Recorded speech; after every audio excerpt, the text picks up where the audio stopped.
having one professional qualification alone is not enough when you want to move up. So I've studied CA from India. I'm also a cost accountant from India. So when I know that when I move to airline industry, so what could that I study that could help me to do better in my job?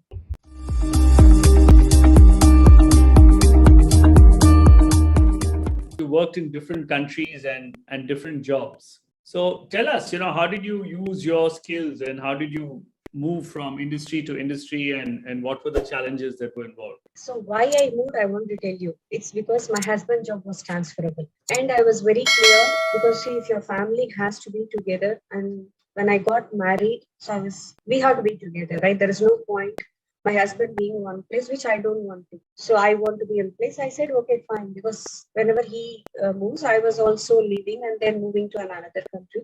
And it was challenging for me whenever I got a new job because they ask again another 3-4 years you're going to leave, right? So that was challenging.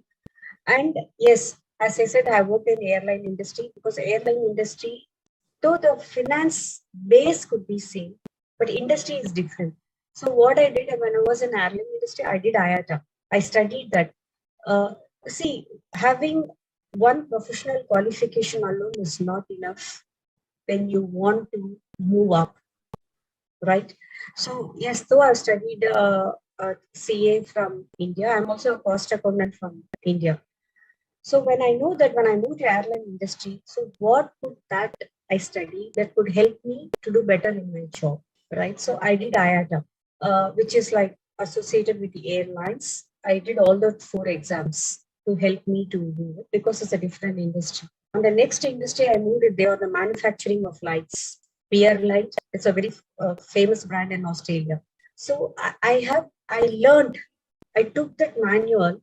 I learned even each part of the light because I was sitting in factory, right? I need to, because when I converse with your clients or when you converse with your team, you need to have the knowledge. And a very important, when you're working in the company, you should know your product very well.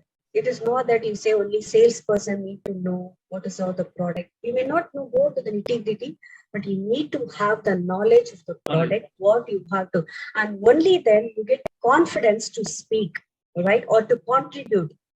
Say in a team discussion, when you know the product very well, and only then you can contribute. So I learned.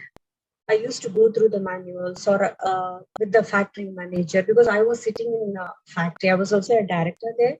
So I used to sit in the factory. So these were the challenges where when you move to a different industry, you have to learn. And for me, I sit in a different country, right? The culture was very different. Initially, when you move, you are new, right? People may not share all the information with you. It's because it's not that they do not want to, because you are also new into the system. Until you get settled, sometimes people are hesitant to share all the information. And these are the challenges you face when you get into the company.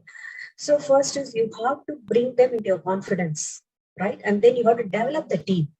And if you see, yes, there are systems and processes which need to be improvised. You have to do that. For that, it could be possible only when you interact with people. You have to go and interact with the departments to have a good processes, good system, good internal control. So then next, I was working in bank as well for some time, and that was a different experience. Bank, it's humongous, right? In volume, everything. So these are the challenges you face, like when you move, and you have to learn from whichever industry you're moving. And then when I moved to Singapore, Singapore is a financial hub. It's all here, only the fund management, everything. So then I did exams with MAS. I did my CP Australia here, which could augment or help me